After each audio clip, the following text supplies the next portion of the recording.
What do you have to do next to keep the program going? Because now you have regional training centers, you have Elite Accelerator programs, and my understanding is that a lot of parents want to get their kids into it. How do you keep a cap on it and make sure that it's progressing at the right pace?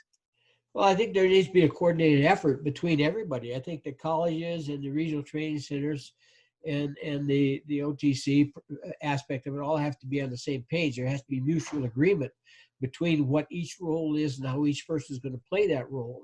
And you can't get involved in fights over who's coaching this kid or who's got rights to this youngster. It's got to be about, what's best for the athlete. And I think there's when you can get an athlete into a program where the things that he are good at can be identified, and then you hone those skills, it makes him a better athlete.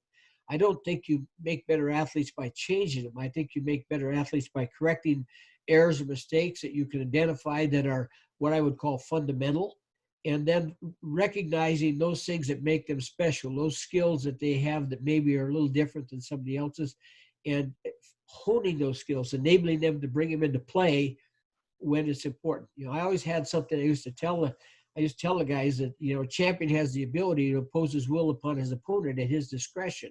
And that means if you can take and you can wrestle your match and not the other guy's match, you're far more likely to win. That's just the way it's got to be.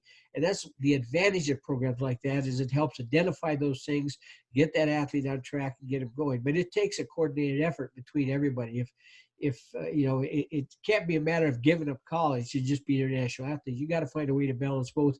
And I think that's where the accelerator program is nice. Comes in, they spend a year, and then they can, what's the difference when they redshirt or when they spend a year there and they go to college?